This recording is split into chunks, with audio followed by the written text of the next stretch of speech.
చేసేవాళ్ళు ప్రార్థన చేయలేరు. సో అదొక లాజిక్.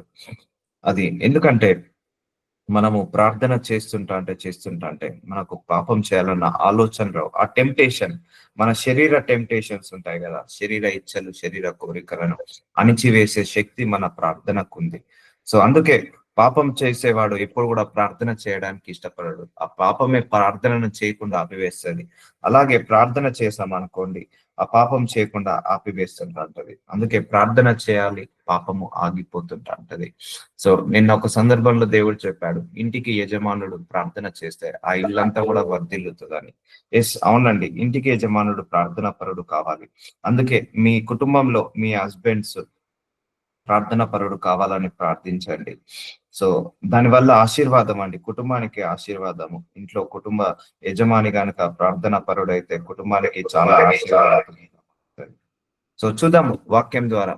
సో మళ్ళొకసారి రిపీట్. కావున ప్రతి స్థలమందు పురుషులు కోపమును సంశయమును లేని వారే.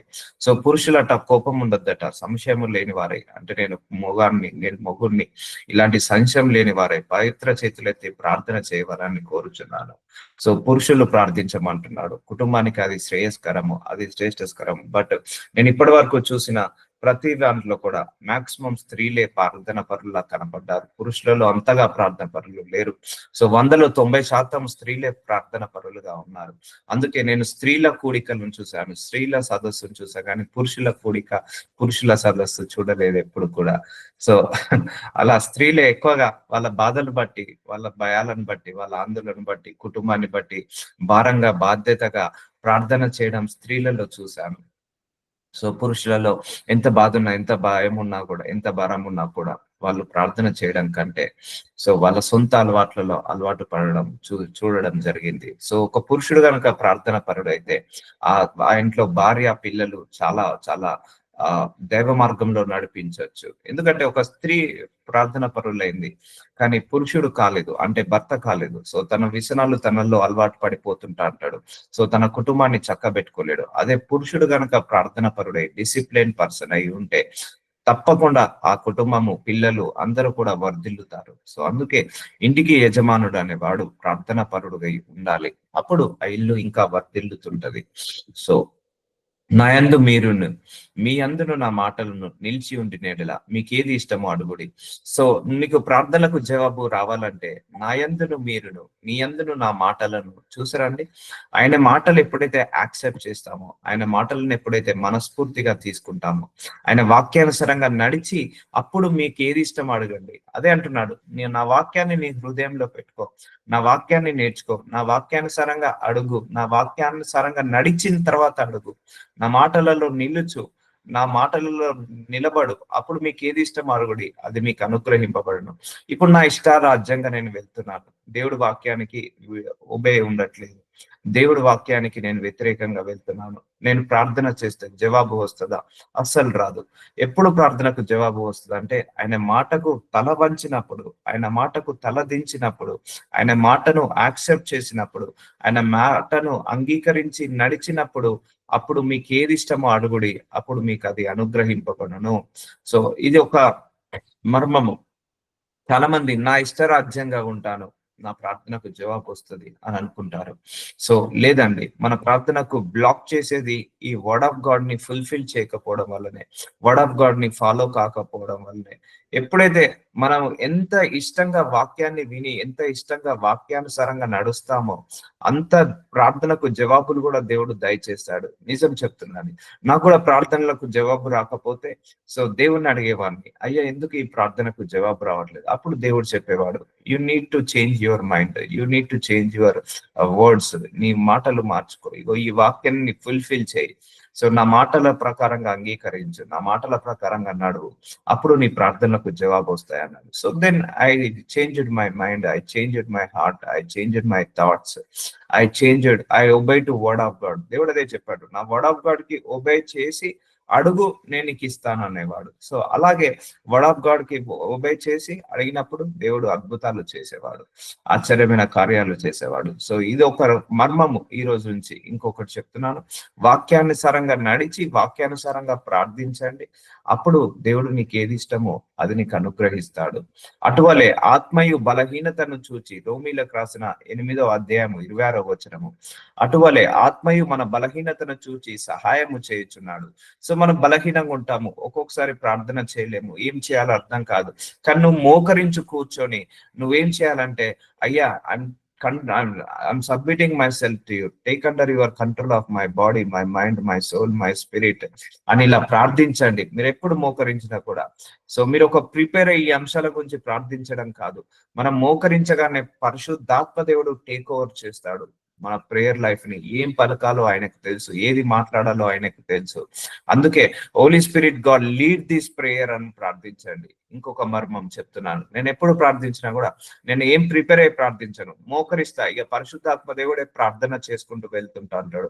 తనకు నచ్చినట్టుగా తనకు ఏ అంశాల్లో నన్ను మార్చాలనుకున్నాడో ఆ హోలీ స్పిరిట్ గాడే రివీల్ చేసుకుంటూ వెళ్తుంటా అంటాడు. హోలీ స్పిరిట్ గాడే ప్రేయర్ చేసుకుంటూ వెళ్తుంటా అంటాడు ఆత్మతో. అందుకే నువ్వు ప్రేయర్ చేసినప్పుడు Holy Spirit God lead my prayer అని అనండి. లీడ్ మై ప్రేయర్, ఈ ప్రేయర్ ని మీరే లీడ్ చేయండి, మీరే పలకండి, నా ద్వారా మీరే ప్రార్థించండి, మీరే ప్రార్థించండి. ఏం ప్రార్థించాలనుకుంటున్నారో ప్రార్థించండి అని ప్రార్థించినప్పుడు అలా హోలీ స్పిరిట్ గాడే మనను సహాయం చేస్తుంటా అంటాడు. నీ లోపల లోపాలు ఏమున్నాయో ఆ లోపాలను ఒప్పిస్తుంటా అంటాడు. మనకు ఏమైనా అవసరాలు ఉన్నాయో ఆయన్నే అవసరానికి తగ్గట్టుగా ప్రార్థనలు చేపిస్తుంటా అంటాడు. కాబట్టి కాబట్టి మీ ఆత్మయు మన బలహీనతను చూచి సహాయం చేస్తున్నాడు. ఏలైనగా మనము యుక్తముగా ఎలాగ ప్రార్థన చేయాలో మనకు తెలియదు. ఒక డిసిప్లిన్ గా, ఒక స్ట్రక్చర్ గా ఎలా ప్రార్థన చేయాలో మనకు తెలియదు, ఎలాగ ప్రార్థన చేయాలో మనకు తెలియదు. కానీ ఉచ్చరింప శక్యం గాని మూలుగులతో ఆ ఆత్మ తానే మన పక్షముగా విజ్ఞాపన చేయుచున్నాడు. చూసారా అండి, మనం ఏదో ప్రార్థన పనులు అనుకుంటున్నాం. నో, ఆ Holy Spirit God will pray for that. అందుకే నీకు Holy Spirit God prayer lead చేశారనుకోండి, ట్రస్ట్ మీ, మీరు 3 గంటలు ప్రార్థించడం 3 నిమిషాల లాగానే ఉంటుంది. అదే హోలీ స్పిరిట్ గాడ్ లీడ్ లేకపోతే మన 3 నిమిషాల ప్రార్థన 3 గంటల లాగా కనపడుతుంది. సో స్పిరిట్ లోకి వెళ్ళాలి ఎప్పుడైతే. సో నువ్వు ప్రార్థనలో కూర్చున్నావు అంటే ఒకటే గుర్తుపెట్టుకోండి, ఇట్స్ ఎ స్పిరిచువల్ వార్ఫేర్. నువ్వు ప్రార్థనలో కూర్చున్నావు అంటే స్పిరిచువల్ వార్ఫేర్ లో ఉన్నావు అని అర్థము. నువ్వు మోకరించావా అంటే నువ్వు స్పిరిచువల్ వార్ఫేర్ లో మోకరించావని అర్థము. అంటే నీ చుట్టూ ఉన్న డార్క్నెస్ అంతా తీసివేస్తుంది. సో నువ్వు కాదు, నీ లోపల ఉన్న పరిశుద్ధాత్మ దేవుడు ప్రార్థన చేస్తుంటా అంటాడు. నీకేమేమి అంశాలు కావాలో, ఏమేమి అవసరాలు కావాలో, ఏమేమి బలహీనతలు కావాలో అన్ని చెప్తుంటా అంటాడు. అందుకే పరిశుద్ధాత్మ దేవుడా ఈ ప్రేయర్ మీరు చేయండి. మీరు గమనించారో లేదో, మీ అందరికీ ప్రార్థించేటప్పుడు జస్ట్ నేను 2 చేతులు పైకేసి అయ్యా మీరు ప్రార్థించండి, మీరు ఏం కావాలనుకుంటున్నారో దాని గురించి ప్రార్థించండి, మీరు ఏమి ఇవ్వాలనుకుంటున్నారో దాని గురించి ప్రార్థించండి. Then Holy Spirit God take over. అప్పుడు మర్మాలు పలికేది మీరందరూ మీరు చెప్పకుండానే మీ గురించి ప్రార్థన చేసేది. సో అట్లా స్పిరిట్ లీడ్ కావాలి ప్రేయర్ లో. అదే మనకు తెలియదు ఏం పలకాలో ఏమి పలకద్దో. సో మన ఆత్మ ప్రేరేపణతో వచ్చే ప్రార్థన చాలా ఎఫెక్టివ్ గా ఉంటుందండి. సో అందుకే ప్రేయర్ లో కంటిన్యూస్ గా ఒక 1 to 2 hours ఉండాలి. Minimum 1 to 2 hours without any deviations, without any disturbances. Switch off your mobile. 1 to 2 hours switch off your mobile, lock the door, do not make any noise. అందుకే midnight prayers లో మనకు చాలా comfort ఉంటది, ఏం noise ఉండదు, ఎవరి disturbances ఉండదు, అందరు పడుకుంటారు. సో మిడ్ నైట్ ప్రేయర్స్ లో చాలా ఎఫెక్టివ్ ఉంటది. అప్పుడు స్పిరిచువల్ వరల్డ్ ఓపెన్ అవుతుంటది, ఫిజికల్ వరల్డ్ క్లోజ్ అయ్యి స్పిరిచువల్ వరల్డ్ లోకి వెళ్తుంటాం. చాలా చాలా ఏంజిల్స్ తిరుగుతుంటా ఉంటాయి. సో అందుకే ఆత్మతో ప్రార్థించాలని ప్రార్థించండి. ఈ రోజు నుంచి ఆత్మతో, ఆత్మశక్తితో, ఆత్మ సామర్థ్యంతో ప్రార్థించాలని ప్రార్థించండి. సో ఆత్మయు మన బలహీనతను చూచి సహాయము చేయుచున్నాడు. ఏలైనగా మనం యుక్తముగా ఎలా ప్రార్థన చేయవలనో మనకు తెలియదు, కానీ ఉచ్చరింప శక్యము గాని మూలుగులతో ఆత్మ తానే మన పక్షంగా విజ్ఞాపన చేయుచున్నాడు. నేను ఈ దేవుణ్ణి నమ్ముకున్న రోజు నాకు ప్రార్థన అంటే తెలియదు, కానీ ఆత్మనే ప్రార్థన చేసేది, ఆత్మనే ప్రార్థన చేసుకునేది, మర్మాలు పలికేది, దేని గురించి ప్రార్థించాలి, ఎలా ప్రార్థించాలి, ఆ ప్రార్థించే జ్ఞానము, ప్రార్థించే మనస్సుని, ప్రార్థించే నోరుని, ప్రార్థించే ఆ తలంపులను ఆ ఆత్మనే ఇచ్చేది అన్నట్టు. నాకు తెలియదు ఎలా ప్రార్థించాలో. సో చాలా మంది షాక్ అయ్యే వాళ్ళు, ఆశ్చర్యపోయే వాళ్ళు, ఇలా కూడా ప్రార్థించచ్చా, ఇలా కూడా ప్రార్థిస్తారా, సో అని వాళ్ళు కూడా నేర్చుకొని అలాగే ప్రార్థించడం మొదలు పెట్టారు. సో అలా ఆత్మనే బయలుపరిచేది మర్మాలు, చాలా మర్మాలు, ప్రార్థన మర్మాలు. అందుకే ప్రార్థించే జ్ఞానం ఇవ్వు ప్రభు అని అడగండి. ప్రార్థనలో చాలా రకాల డైమెన్షన్స్ ఉన్నాయండి. దేవుణ్ణి కన్విన్స్ చేయడానికి చాలా రకాల డైమెన్షన్స్ ఉన్నాయి ప్రార్థనలో. మీకు కూడా చాలా సందర్భాల్లో చెప్పడం జరిగింది. సో అవన్నీ నోట్ చేసుకోండి. ఎలాగా ప్రార్థన చేయాలి, ఏ విధంగా ప్రార్థన చేయాలి, ఏ విధంగా ప్రార్థన చేస్తే జవాబు వస్తుంది. సో చాలా డైమెన్షన్స్, చాలా కీస్ ఇవ్వడం జరిగింది. అందుకే మనం ఏం అడగాలి? పరిశుద్ధాత్మ దేవుడా, నేను కాదు నువ్వు ప్రార్థించమని అడగండి. అండ్ రెండోది, ప్రార్థనలో జ్ఞానం ఇవ్వమని అడగండి. ప్రార్థించే జ్ఞానం ఇవ్వమని అడగండి. దేవుడు తప్పకుండా జ్ఞానం ఇస్తాడు. సో మన పాపములు మనం ఒప్పుకొనిన ఎడల ఆయన నమ్మదగిన వాడు, నీతిమంతుడు గనక ఆయన మన పాపములను క్షమించి సమస్త దుర్నీతి నుండి మనల్ని పవిత్రులుగా చేయను. సో మనం దుర్నీతి నుంచి, దుర్బుద్ధి నుంచి, దురాశల నుంచి, అపవిత్రత నుంచి, అజ్ఞానం నుంచి, అవివేకం నుంచి విడుదల పొందుకొని ప్రార్థన చేయాలి. అది విడుదల పొందుకోవాలని ప్రార్థన చేయాలి. మన దేవుడు నమ్మదగిన వాడండి. మనల్ని ఒంటరిగా వదిలిపెట్టే దేవుడు కాదు. ఆయన శక్తిమంతుడు, ఆయన నీతిమంతుడు. మనందరినీ పిలుచుకున్నది ఆయనే. ఎడబాసే దేవుడు కాదు, వదిలివేసే దేవుడు కాదు. సో మన పాపములను ఒప్పుకోవాలి. ప్రతిరోజు కూడా అయ్యా నన్ను క్షమించు ప్రభా, క్షమించేసా. ఆల్రెడీ 2000 సంవత్సరాల క్రితమే మన పాపములను క్షమించేశాడు దేవుడు. So you need to acknowledge that. అన్నాని నువ్వు పాపం చేయడం కరెక్ట్ కాదు. ఆయన నీతిమంతుడు. ఆయన మన పాపములను క్షమించి సమస్త దుర్నీతి నుండి మనల్ని ఏం చేస్తాడట? పవిత్రులుగా చేస్తాడట. సో ఇది ఇంపార్టెంట్ అండి. మనం సమస్త దుర్నీతి నుండి వేరుపరిచి ప్రార్థించాలి, వేరు పడాలని ప్రార్థించాలి. సో చాలా మంది కారు కావాలి, ఇల్లు కావాలి, మ్యారేజ్ కావాలి, గర్భఫలం కావాలి అని వీటి గురించే ప్రార్థిస్తారు. 20 సంవత్సరాలు 30 సంవత్సరాలు అయినా పొందుకోరు. కానీ నీ ప్రార్థనకు జవాబు రావాలంటే నువ్వు ఇంకొక ప్రార్థన ప్రార్థించాలి. నీ శరీర లోపాలు వెళ్ళిపోవాలి, శరీర బలహీనతలు వెళ్ళిపోవాలని ప్రార్థించాలి. ఆ కోపము డెలివరెన్స్ రావాలి, ద్వేషము డెలివరెన్స్ కావాలి, దురాశ డెలివరెన్స్ రావాలి, దుర్బుద్ధి, దుర్నీతి డెలివరెన్స్ రావాలి, అపవిత్రత నుంచి డెలివరెన్స్ రావాలి, అజ్ఞానం నుంచి, అవివేకం నుంచి డెలివరెన్స్ రావాలి. అండ్ ఆ క్షమించలేని గుణం నుంచి మనం డెలివరెన్స్ రావాలి. మన పాపంల నుంచి ఎందుకంటే ఎన్నో తప్పులు, ఎన్నో పొరపాట్లు, ఎన్నో పాపాలు ప్రతిరోజు మనం దేవుడికి విరోధంగా మాట్లాడుతుంటాం. సో బైబిల్ ప్రకారము నువ్వు నీ పొరుగువాన్ని చాటుగా దూషించిన నాకు అసహ్యమే అన్నాడు దేవుడు. మనం ఎన్నిసార్లు ప్రతిరోజు పొరుగువాన్ని చాటుగా దూషించము. వాళ్ళు లేనప్పుడు వీళ్ళ దగ్గర, వీళ్ళు లేనప్పుడు వాళ్ళ గురించి, వాళ్ళు లేనప్పుడు వీళ్ళ గురించి. సో దేవుడి దృష్టికి పాపమా కాదా? సో మన దృష్టికి అది అంత పెద్ద సమస్య కాదు. మన దృష్టికి అది ఒక పెద్ద కష్టము కాదు, పెద్ద పాపం కాదు, పెద్ద తప్పు కాదు, పెద్ద పొరపాటు కాదు. కానీ దేవుడి దృష్టికి అది పెద్ద తప్పు, అది పెద్ద పొరపాటు. రెండో పర్సన్ లేనప్పుడు మూడో పర్సన్ గురించి నెగిటివ్ గా మాట్లాడడం. సో అలాంటి తప్పులు మనం ప్రతిరోజు చేస్తుంటాం. కానీ మనం ఏమనుకుంటాం? నేను ఈ తప్పు చేయలేదు. నో. బైబిల్ ఓపెన్ చేసి చూస్తే మార్నింగ్ లేచినప్పటి నుంచి నైట్ పడుకునే వరకు చాలా తప్పులు, చాలా దోషాలు చేస్తుంటాం. Ask forgive. మళ్ళా ఆ తప్పులు, ఆ పొరపాట్లు, దోషాలు రిపీటెడ్ కావద్దని ప్రార్థించుకోవాలి. సో సమస్త దుర్నీతి నుండి మనల్ని పవిత్రులుగా చేయను. భక్తిహీనులకు యెహోవా దూరస్తుడు. చూసారా, దేవుడు దూరంగా ఉంటాడు భక్తిహీనులకు. నీతిమంతుల ప్రార్థన ఆయన అంగీకరించును. మన ప్రార్థన యాక్సెప్ట్ చేయబడాలంటే నీతి అనేది ఉండాలి, నిజాయితీ అనేది ఉండాలి, న్యాయం అనేది ఉండాలి, ధర్మం అనేది ఉండాలి. సో భక్తిహీనులకు యెహోవా దూరస్తుడు. నేను తప్పులు పనులు చేస్తాను, నేను దేవుడు అంటే భయభక్తులు, కానీ అవసరం వచ్చినప్పుడు నేను ప్రార్థన చేసుకుంటాను అంటే దేవుడు నేను నీకు దూరంగా ఉన్నా అంటాడు. ఆయన నీతిమంతుల పక్షాన నిలబడతాడు, నీతిమంతుల పక్కనే నిలబడతాడు, నీతిమంతుల దగ్గరనే ఉంటాడు ఆయనే. సో కాబట్టి మన ప్రార్థన అంగీకరించాలంటే నీతిమంతుడుగా మారాలి మనము. అందుకే దేవుని ఏమడగాలి? నీతి గురించి అడుగు. అయ్యా నీ నీతిని నాకు ఇవ్వు ప్రభువా, నీ నిజాయితీని నాకు ఇవ్వు ప్రభువా. సో ఇవి అడగరు ఎవరు కూడా. అయ్యా నేను నీతిగా ఉండాలి, నిజాయితీగా ఉండాలి, న్యాయంగా ఉండాలి, ధర్మంగా ఉండాలి, నా లోపల దురాశలున్న, దుర్బుద్ధి ఉన్న, దురాలోచనలున్న ఇవన్నీ కూడా తీసివే ప్రభువా అని ఇవన్నీ ఎవరు అడగరు. నాకు కారు కావాలి, ఇల్లు కావాలి, జాబు కావాలి, అది కావాలి, ఇది కావాలి అని అడుగుతారు. అడగాలి, నేను అడగద్దని అన్నాడు. 100% అడగాలి. అది మన హక్కు, అది మన శాస్త్రము అవన్నీ పొందుకోవడము. సో దానికంటే ముందు నీ బలహీనతలు పోవాలి, దానికంటే ముందు మన మనస్సు మారాలి, దానికంటే ముందు మన ఆలోచించే విధానాన్ని మారాలి, దానికంటే ముందు మనము మన శరీరం కాకుండా యేసయ్య శరీరం లాగా మనం ట్రాన్స్ఫర్ కావాలి. అప్పుడు నీ ప్రార్థన అంగీకరించబడుతుంది.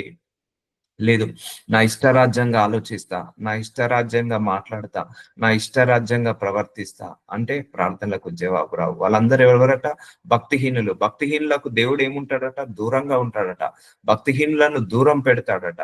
మరి వాళ్ళకి ఎప్పుడు దగ్గర అవుతాడు దేవుడు? వాడు నేను కూడా నీతిమంతుడుగా మారాలని మనసులో ఎప్పుడైతే నిశ్చయించుకుంటాడో అప్పుడు God will catch him. So మనస్ఫూర్తిగా ఎవరైతే నేను మారాలి అని అనుకుంటాడో దేవుడు అప్పుడు వాళ్ళను క్యాచ్ చేసి వాళ్ళను ఆ మాటను బట్టి, ఆ ఉద్దేశాన్ని బట్టి దేవుడు వాడిని మార్చుకుంటూ మార్చుకుంటూ నీతిమంతుడుగా అయిన తర్వాత వాడి ప్రార్థనకు జవాబు వస్తుంది. అందుకే ప్రార్థనకు జవాబు రాకపోతే ఒక 100 రీజన్స్ ఉన్నాయండి. సో అడిగినప్పుడు దేవుడు బయలుపరుస్తాడు. ఇంకా నువ్వు సాఫ్ట్ నేచర్ గా, ఇంకా డౌన్ టు ఎర్త్ గా, ఇంకా క్షమించే గుణంలోకి వెళ్ళు, ఇంకా నీతిమంతుడుగా మారు, ఇంకా పరిశుద్ధుడిగా మారు అని అనండి. ఇప్పుడు నీతి అనే వర్డ్ కూడా లేదండి. వరల్డ్ లో నీతి అనే వర్డ్ కూడా ఆ రెస్పెక్ట్ లేదు. ఆ వర్డ్గా కనపడట్లేదు. ఎక్కడ చూడు అన్యాయమే, ఎక్కడ చూడు అక్రమమే, ఎక్కడ చూడు అవినీతియే. సో దానివల్ల ప్రార్థనలకు జవాబు రాదు. ఎందుకంటే అన్యాయస్తులు, అక్రమస్తులు, నేరస్తులకు చేసే ప్రార్థన దేవుడి చెవి దాకా కూడా వెళ్ళదు. సో అందుకే మనము నీతిలో ఎదగాలి. అప్పుడు ప్రార్థన చేయండి, దేవుడు మనకు ప్రార్థన అంగీకరిస్తాడు. ఇక్కడ పవిత్రులుగా, ఇక్కడ ఏమంటున్నాడు? పవిత్రులుగా చేయను. సో పవిత్రులుగా మారండి, అప్పుడు ఇంకా నీ ప్రార్థనకు జవాబు వస్తుంది. ఇది నెవర్ ఎండ్ ప్రాసెస్.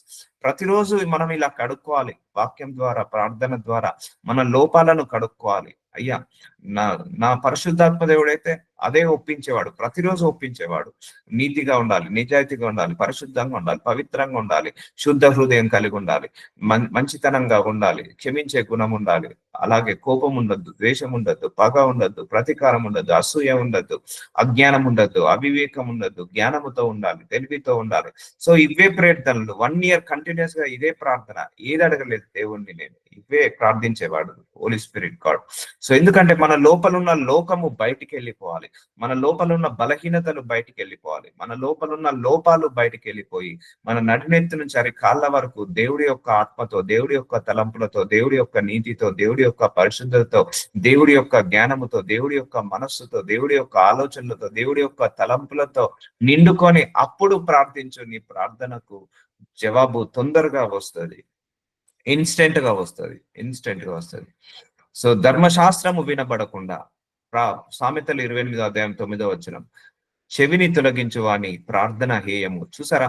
వాక్యం వినకుండా, వాక్యాన్ని అంగీకరించకుండా, వాక్యానుసారంగా ప్రార్థించకుండా, వాక్యానుసారంగా నడవకుండా, వాక్యాన్ని చెవి పెట్టకుండా చెవిని తొలగించు వాని ప్రార్థన హేయము. అది ప్రార్థన జవాబు రాదు అంటున్నాడు. చాలా మంది వాక్యము అయిపోయే సమయానికి, ప్రార్థించుకునే సమయానికి వస్తారు. నో, అలాంటి వాళ్ళకు ప్రార్థనకు జవాబు రాదు. వాక్యం వినడానికి రావాలి. ఎప్పుడైనా గుర్తు పెట్టుకోండి, వాక్యం ఏ సంఘానికి వెళ్ళినా కూడా ఫస్ట్ వాక్యం వినడానికి వెళ్ళాలి. సో అంతకు ముందు ఆరాధన ఉంటది, ఆరాధించాలి. సో చాలా మంది, కొంతమంది ఏమో ఆరాధన నెగ్లెక్ట్ చేస్తారు, కొంతమంది అయితే చాలా మంది వాక్యాన్ని నెగ్లెక్ట్ చేస్తారు, వాక్యాన్ని వినడానికి వెళ్ళరు. లాస్ట్ కి ఎందు దైవజనులు ప్రార్థన చేసే టైం వరకు ఆలంతా నిండుతుంది.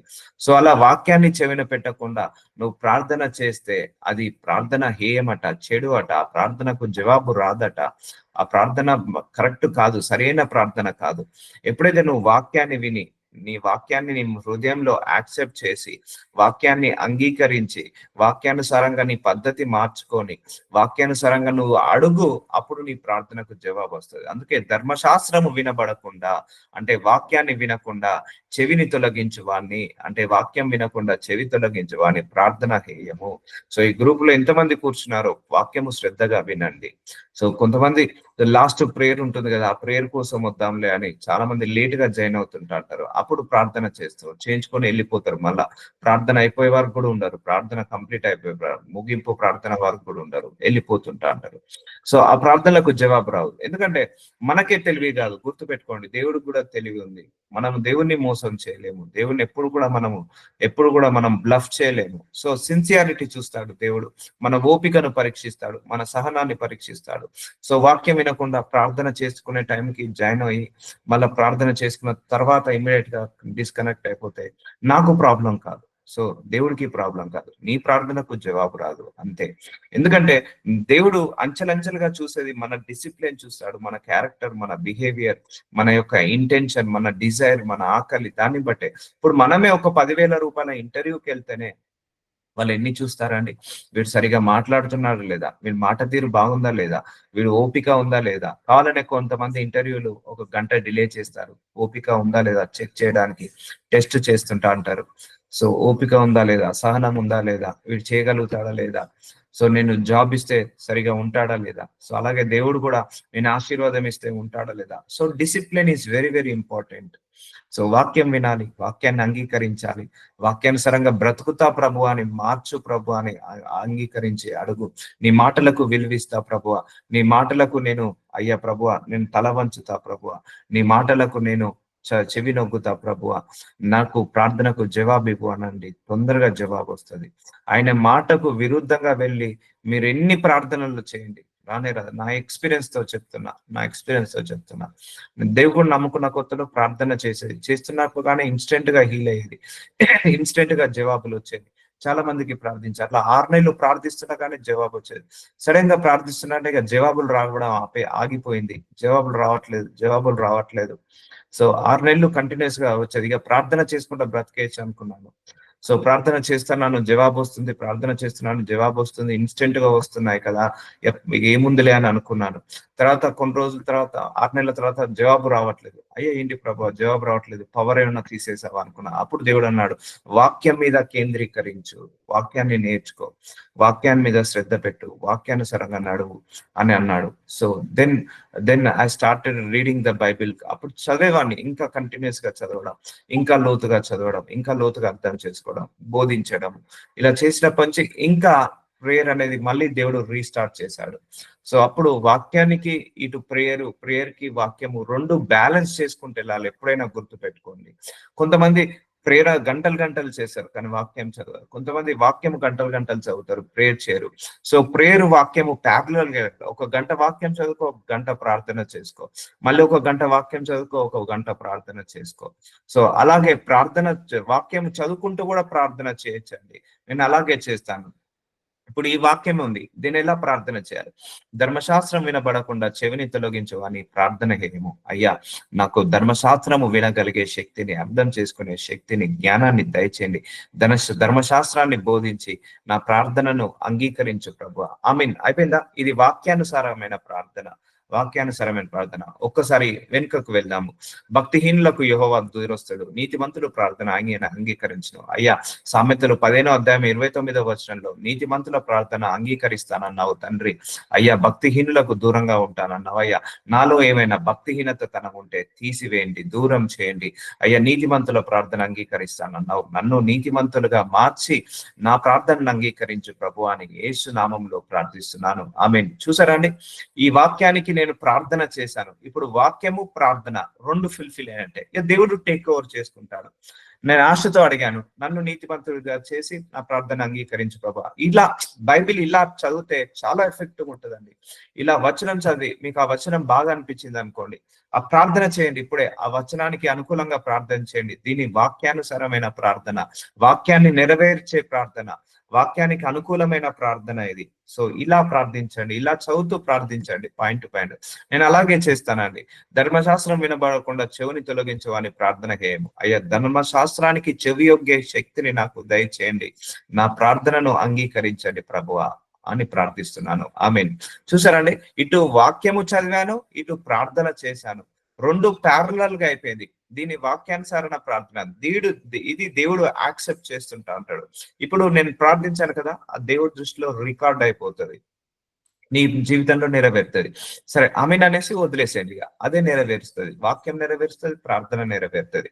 సో బిలీవ్ దట్, ట్రస్ట్ చేయండి, నమ్మండి, విశ్వాసంతో చేయండి. ఏదైనా కూడా నాకు వాక్యం చదువుతున్నప్పుడు అది మంచిగా అనిపించింది అనుకోండి, అప్పుడే ఆ వాక్యానుసారంగా పడతాయి. ఇప్పుడు ఫర్ ఎగ్జాంపుల్ ఆదికాండం 1వ అధ్యాయం 1వ వచనం, ఆదియందు దేవుడు భూమి ఆకాశములను సృజించెను. థ్యాంక్ యూ యేసయ్య, నా కోసం భూమిని ఆకాశాన్ని సృజించావు. అంతే కదండి, ఆ భూమి మీద మనం నీళ్లు కట్టుకున్నాము, ఆ భూమి మీద మనం నడుస్తున్నాము. సో థ్యాంక్ యూ ప్రభు. దేవుడు దేవుడు తన స్వరూపమందు నరుణ్ణి సృజించెను. థ్యాంక్ యూ ప్రభు.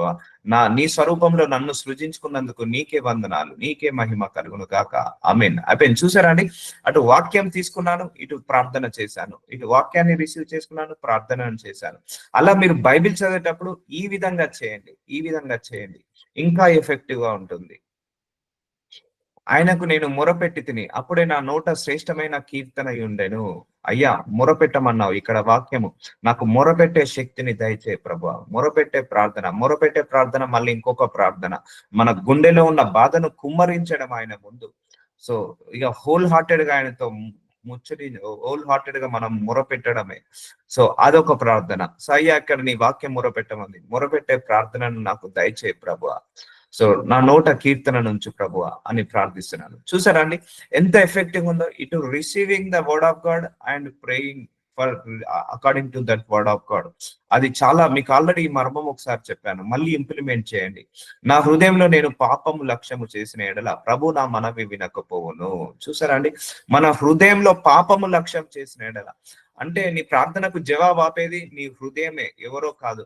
ఇప్పుడు నా హృదయం అంతా ద్వేషముతో, కోపముతో, కామముతో, క్రోధముతో, మదముతో, అసూయతో, గర్వముతో నిండిపోయింది. నా ప్రార్థనకు దేవుడు లక్ష్య పెడతాడా? లక్ష్య పెట్టాడు. సో నీ హృదయంలో పాపాన్ని తీసేసుకొని అప్పుడు ప్రార్థించు, దేవుడు నీ ప్రార్థనకు జవాబిస్తాడు. కానీ హృదయంలో పాపము లక్ష్యము చేసిన ఎడల అది ఎలా పోవాలి మరి? హృదయంలో పాపము ప్రార్థించాలి, ప్రార్థిస్తేనే పోతుందండి. అయ్యా నీ వాక్యం సెలవిస్తుంది, నా హృదయంలో నేను పాపం లక్ష్యం చేసిన ఎలా నువ్వు నా మనవి వినవని. అయితే నా హృదయంలో ఎలాంటి పాపమున్నా, ఎలాంటి దోషమున్నా, నా హృదయంలో ఎలాంటి చెడున్నా కూడా తీసివేసి నా ప్రార్థనకు జవాబివ్వు ప్రభువా. చూసారా అండి, ఇలా ఎఫెక్టివ్ గా ఉంటుంది. Word to word, prayer to prayer, word to word, prayer to prayer, verse to verse, prayer to prayer. అలా చేసుకుంటూ వెళ్ళండి, ఇంకా ఎఫెక్టివ్ ఉంటుంది. సో ఇప్పుడు నేనేం చేశాను, నా హృదయంలో పాపం ఉంటే తీసివే ప్రభువా, డన్ అయిపోయింది కదా. దేవుడి దృష్టికి అది రికార్డ్ అయిపోతుంది. సో ఆయనే ఆ పాపాన్ని తీసేసుకున్నాడు. ఇక ఆయన పని, నువ్వు వాక్యం చదువుకున్నావు, ప్రార్థన చేసావు, పని చేసే పని ఎవరిది? దేవుడి పని. సో ఆయన పని చేసుకుంటాడు. అందుకే ఇలా ఎఫెక్టివ్ గా ఉంటుంది. సో మన ప్రార్థనకు జవాబు రాకపోవడానికి కారణం మన హృదయం కూడా. అందుకే శుద్ధ హృదయం ఈ ప్రభు అని ప్రార్థించండి. సో ఇవన్నీ లోతైన ప్రార్థనలో మర్మాలు, పరిశుద్ధాత్మ దేవుడు ఇవన్నీ బయలుపరిచేవాడు. సో ఎవరు అడుగుతారు శుద్ధ హృదయం కావాలని? ఎవరు అడగరు శుద్ధ హృదయం కావాలని. భర్త మారాలి, భార్య మారాలి, పిల్లలు మారాలి, ఫైనాన్సెస్ మారాలి, హెల్త్ మారాలి, అది మారాలి, ఇది మారాలి, అన్ని మారాలని ప్రార్థిస్తాం. కానీ మనస్సు మారాలని ఎవరు ప్రార్థిస్తారు? పాపము చేయొద్దని ఎవరు ప్రార్థిస్తారు? మనసులో పాపాన్ని కూడా తలుచుకోవద్దు, ఎవరిని కూడా శపించొద్దని, ఎవరిని కూడా ద్వేషించొద్దని ఎవరు ప్రార్థిస్తారు? ఎవరు ప్రార్థించరు. బట్ హోలీ స్పిరిట్ గాడ్ ఇంత డీపర్ లెవెల్ ఆఫ్ రెవల్యూషన్స్ మనకిస్తున్నాడు, ఇంత లోతైన ప్రార్థించే జీవితాన్ని మనకిస్తున్నాడు. ఇన్ని మర్మాలు ఉన్నాయండి ప్రార్థనలో. జవాబు రాకపోవడానికి ఇన్ని కారణాలు. మనం అనుకుంటాం మనం ఎవరిని తిట్టట్లేదే, ఎవరిని కొట్టట్లేదే అని అనుకుంటాం, కానీ మనసులో తిట్టుకుంటున్నామే, మనసులో శపించుకుంటున్నామే, అది కూడా పాపమే దేవుడి దృష్టికి. సో నేను పాపము మనసులో, హృదయంలో లక్ష్యము చేసిన ఎడల ప్రభు నా మనని వినడట. అందుకే ఇప్పుడు నీ హృదయం ఏమై ఉండాలి? పరిశుద్ధమైన హృదయమై ఉండాలి, శుద్ధ హృదయమై ఉండాలి. నీ హృదయంలో ఏముండాలి? పాపం ఉండకూడదు, క్షమించే గుణము. అందుకే నేను చెప్పాను, క్షమించే గుణముతో ప్రార్థించు, నీ ప్రార్థనకు జవాబు వస్తుంది. క్షమించలేని హృదయంతో ప్రార్థించు, అసలు జవాబు రానే రాదు. So forgiveness is very very important. So forgiveness prayer is very very important. Ask God for forgive my heart. So ఇలా వచనాన్ని తీసుకొని ప్రార్థన చేయండి. ఈ రోజు నుంచి ప్రాక్టీస్ చేయండి అమ్మా, మీకే రిజల్ట్ తెలుస్తుంది. సో ఇది వాక్యానుసారమైన ప్రార్థన. దేవుడు ఇక్కడ పాపాన్ని హృదయంలో కూడా లక్ష్యం చేయొద్దన్నాడు. సో తీసివేయమని అడగండి, అప్పుడు నీ ప్రార్థనకు ఎందుకు జవాబు రాదు? నీ హృదయంలో పాపం లేదు, నువ్వు ప్రార్థన చేస్తున్నావు, ఎందుకు జవాబు రాదు? 100% వస్తుంది. ఎందుకంటే నువ్వు సాటిస్ఫై చేసావు, నీ హృదయాన్ని పాపంలో నుంచి విడుదల కలిగించావు. అప్పుడు నువ్వు దేవుణ్ణి సాటిస్ఫై చేసినట్టే, అప్పుడు నీ నోటి ప్రార్థన దేవుడికి అందుతుంది. సో నిశ్చయంగా దేవుడు నా మనవి అంగీకరించి ఉన్నాడు, ఆయన నా విజ్ఞాపన ఆలకించి ఉన్నాడు. సో సామెతలు 66:19 వచ్చింది. చూసారా, నిశ్చయంగా దేవుడు మన మనవిని అంగీకరిస్తాడు, ఆయన మన విజ్ఞాపనను ఆలకిస్తాడు. ఎప్పుడు మనం పాపాన్ని, దోషాన్ని, ఆ నీతిని నిజాయితీగా బ్రతికినప్పుడు. సో దేవుడు కొన్ని కండిషన్స్ పెట్టాడు, ఏం చేద్దాం? సో నీ ప్రార్థనకు ఇది జవాబు రావాలంటే నా ఇది నువ్వు సాటిస్ఫై చేయి. నువ్వు ఇది కావాలంటే నేను ఇది కావాలి. ఒకటి కావాలంటే ఒకటి వదులుకోవాల్సిందే, తప్పదు. మన ప్రార్థనకు జవాబు రావాలంటే కొన్ని మన శరీరాల్లో ఉన్న లోపాలను, తప్పులను, పొరపాట్లను సరి చేసుకోవాల్సిందే. అప్పుడే మన ప్రార్థనకు జవాబులు వస్తుంటా ఉంటాయి. సో అందుకే ప్యూరిఫై యువర్ హార్ట్ అని ప్రార్థించండి. నా మనస్సు, నా ఆలోచనలు, నా తలంపులు, నా హృదయము, నా శరీరము, నా యొక్క తలంపులు అన్ని కూడా శుద్ధంగా ఉంచు ప్రభు అని ప్రార్థించండి. అప్పుడు నువ్వు శుద్ధీకరణ అవుతుంటావు. సో అందుకే నువ్వు ప్రార్థించేటప్పుడు దేవుడు ఒకటే గుర్తు పెట్టుకోండి, మన ప్రార్థనకు జవాబు ఇచ్చేది దేవుడు మన రంగును చూసో, మన స్పెట్స్ చూసో, మన హెయిర్ను చూసో, మన హెయిర్ స్టైల్ చూసో, మన వేసుకున్న వస్త్రాలను చూసో, మన పై అలంకరణ చూసి దేవుడు జవాబు ఇవ్వడు. మన లోపటి అలంకరణను చూసే దేవుడు జవాబిస్తాడు. మన మనసుని చూసే దేవుడు జవాబిస్తాడు. మన మనస్సు దేవుడి దృష్టికి సరి అయినదాన్ని ప్రార్థనకు జవాబు వస్తుంది. మన మనసు దేవుడి దృష్టికి సరైనది కాదా, దేవుడు ఆ మనసుని సరి చేసిన తర్వాత ప్రార్థనకు జవాబిస్తాడు. కానీ సరి చేయక ముందుకు ప్రార్థనకు జవాబు ఇవ్వడు. అందుకే సరి చేసుకోవాలి. అందుకే దేవుడు మనవి అంగీకరించినాడు, యాక్సెప్ట్ చేస్తాడు మన ప్రేయర్. నీతిమంతుడి యొక్క ప్రార్థన యాక్సెప్ట్ చేయబడుతుంది. నీ హృదయంలో ఎలాంటి పాపాన్ని లక్ష్యం చేయట్లేదు, యాక్సెప్ట్ చేయబడుతుంది ప్రార్థన. నా విజ్ఞాపన ఆలకించి ఉన్నాడు.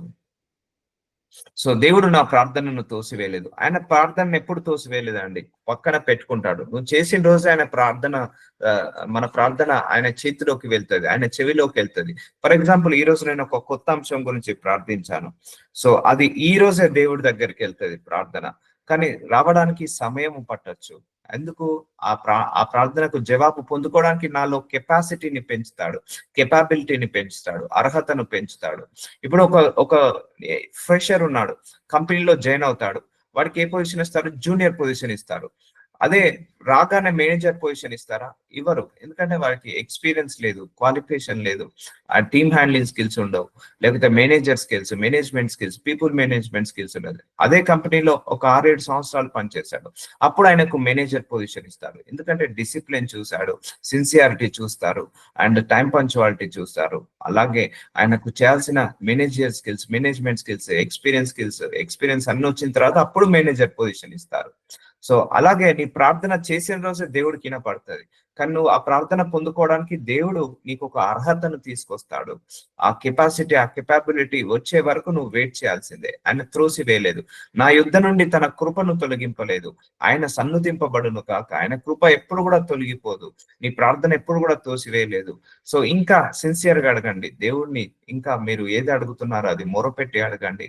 ఆల్రెడీ రిసీవ్ చేసుకున్నామనండి, ఆసక్తితో ప్రార్థించండి. పాపాన్ని తీసేసుకొని క్షమించే గుణాన్ని దయచేసి అడగండి. సో ఇంట్లో మీ భర్తలు మారకపోతే వాళ్ళు ప్రార్థన పరులు కావాలని ప్రార్థించండి. సో ప్రార్థించే శక్తిని దయచేయమని అడగండి. సో ప్రార్థించే జ్ఞానాన్ని, మనసుని దయచేయమని అడగండి. మీ లోపాల గురించి, మన లోపాల గురించి ప్రార్థన చేసుకోవాలి ఎప్పుడైనా కూడా. సో ఇవి ఇంపార్టెంట్. శరీరంలో, ప్రతి ఒక్కరి శరీరంలో nobody is perfect in the world. So nobody is perfect in the world. ఆ లోపాలు ఎక్కువగా మనము తీసేసుకోవాలి ఎప్పుడైనా కూడా. సో ప్యూరిటీగా ఉండాలి. ఒక ప్యూరిటీ, మనస్సు, ఆలోచనలు, తలంపులు కూడా తేలికగా ఉండాలి. వెయిటెడ్ గా ఉండద్దు, భారంగా ఉండద్దు, తేలికగా ఉండాలి. మనసు తేలికగా ఉండాలి, ఆలోచనలు తేలికగా ఉండాలి. అంటే నీ లోపల వెయిటేజ్ ఉండకూడదు. సో ఫర్ ఎగ్జాంపుల్, మనం పగతో రగులుకుంటున్నాం, ఆ హృదయం వెయిటేజ్ ఉంటుందా, తేలికగా ఉంటుందా? వెయిటేజ్ గా ఉంటది. అసూయ ఉంది మనసు నిండా, గర్వం ఉంది, ఆ హృదయం తేలికగా ఉంటుందా, పగతో వెయిటెడ్ గా ఉంటది? వెయిట్గా ఉంటదండి. అసూయతో నిండుకున్న హృదయం వెయిటేజ్ ఉంటది. పగతో, ప్రతీకారంతో, కోపంతో, ద్వేషంతో నిండుకున్న హృదయం వెయిట్ గా ఉంటది, భారంగా ఉంటది, బరువుగా ఉంటది. ఆ భారం తీసేసి హృదయం తేలికగా ఉండాలి. Mind, heart, soul, spirit, heart అవన్నీ కూడా తేలికగా ఉండాలి, శుద్ధంగా ఉండాలి. వస్తుంటా అంటే అపవాది తలంపులు తీసుకొస్తుంటా అంటాడు. ఆ ద్వేషాన్ని, ఈ పగను, ఆ కామాన్ని, ఈ క్రోధాన్ని తీసుకొచ్చి ఇస్తాడు. అప్పుడే ఇమీడియట్ గా ప్రే చేసుకోవాలి. ఐ బ్లాక్ దట్ థాట్స్, ఆ థాట్స్ అన్నిటిని బ్లాక్ చేస్తున్నాను అని ప్రార్థించుకోవాలి. సో చాలా ఉన్నాయి. ఇంకా మీకు మర్మాలు చెప్పాలంటే చాలా చాలా మర్మాలు ఉన్నాయి ప్రార్థనలో, గొప్ప గొప్ప మర్మాలు ఉన్నాయి. సో ఇవన్నీ తీసేసుకున్నప్పుడు అప్పుడు నీ ప్రార్థనకు జవాబు వస్తుంది. ఆ ముళ్ళులు ఇవన్నీ కూడా మన శరీరానికి కూర్చుకొని ఉన్న ముళ్ళులు, ఈ ముళ్ళులన్నిటి కూడా తీసేసుకోవాలి. మన శరీరానికి ఉన్న ఇవన్నీ కూడా లోపాలు, ఇవన్నీ కూడా తీసేసుకోవాలి. అప్పుడు ప్రార్థన చేయి. సో దేవుడు నీ ప్రార్థనను ఎప్పుడు కూడా తోసివేయలేదు. ఒక టైం పెట్టుకుంటాడు. ఆ టైం వరకు మన సిన్సియారిటీని, మన డిసిప్లిన్, మన పంచువాలిటీని, మన యొక్క నీతిని, నిజాయితీని, నియతిని అన్నిటిని కూడా పరిశీలించి పరీక్షించి ఇస్తాడు. ఇవి ఏవి లేకున్నా కూడా దేవుడు వీటన్నిటిని చేసిన తర్వాతనే ఇస్తాడు. నా ఎక్స్పీరియన్స్ తో చెప్తున్నాను. ఏదైనా కూడా దేవుడు ఇస్తాడండి, ఇస్తాడు. కానీ ఆయనకు నచ్చినట్టుగా మలిచిన తర్వాతనే ఇస్తాడు. ఆయనకు కాన్ఫిడెంట్ రావాలి కదా మన మీద. నేను ఈ వరాన్ని ఇస్తే, ఇప్పుడు ఫర్ ఎగ్జాంపుల్ దేవుడు నాకు వాక్యం బోధించే వరం, ఐ నీడ్ టు జాగ్రత్తగా వాడాలి. దీన్ని ఒక బాధ్యతతో వాడాలి, ఒక సిన్సియర్ గా వాడాలి ఈ వరాన్ని. లేకపోతే ప్రార్థించే వరము సిన్సియర్ గా వాడాలి, ప్రవచించే వరము సిన్సియర్ గా వాడాలి. సో ఒక ఇచ్చి చూసి, ఒక్కొక్క వరం ఇచ్చి చూసి ఆయనకు నమ్మకం వచ్చిన తర్వాత ఇంకొక వరాన్ని యాడ్ చేస్తాడు. సో ఏదైనా బాధ్యతగా చేయాలి. సో ప్రేయర్ కూడా బాధ్యతగా చేయాలండి, భారంగా చేయాలి, బాధ్యతగా చేయాలి, సిన్సియర్ గా చేయాలి, డెడికేటెడ్ గా చేయాలి, ప్యాషన్ గా చేయాలి, రిపీటెడ్ గా చేయాలి. ప్రేయర్ చాలా ఇంట్రెస్ట్. Spiritual war zone. నువ్వు ప్రేయర్ రూమ్ లోకి వెళ్ళినావంటే ఒక వార్ జోన్ లోకి వెళ్ళినట్టుగా ఉండాలి, వార్ జోన్ లో నిలబడ్డట్టుగా ఉండాలి. నీకు ఎందుకు రాదు నా ప్రార్థనకు జవాబు, నా ప్రార్థనకు ఎందుకు, నాలో లోపం ఏంటి, నాలో తప్పేంటిది, అవి సరి చేసుకుంటా చెప్పు ప్రభు అని ప్రార్థించండి. నల్లగొట్టుకోండి, ప్రార్థనలో నల్లగొట్టుకోండి, మీ శరీరాన్ని నల్లగొట్టండి, మీ లోపాలను నల్లగొట్టండి. సో ఈ బలహీనతలను నల్లగొట్టుకోండి ప్రార్థనలో. సో నల్లగొట్టుకోవాలి, చితగొట్టుకోవాలి. దెన్ అందులో నుంచి ఇక దేవుడు గ్లోరీని తీసుకొస్తాడు, మహిమ నుంచి అత్యధిక మహిమ తీసుకొస్తాడు. So God bless you. So నజరుడనేసయ్యా, ఇదిగో తండ్రి, thank you so much Holy Spirit God. ఈ reveal the great mysteries in the Bible. So related to prayers my Lord, prayers కి రిలేటెడ్ గా అనేక మిస్టరీస్ ని బయలుపరచావు. ఈ రోజు నుంచి మా ప్రార్థన జీవితం ఇంకా మెరుగు అవును కాకని ప్రవచిస్తున్నాను. మీరు ఏదైతే వాక్యము చెప్పారో అవన్నీ కూడా నెరవేర్చే శక్తిని మా అందరికీ దయచేయమని యేసు నామంలో ప్రార్థిస్తున్నాను తండ్రి. ఆమేన్.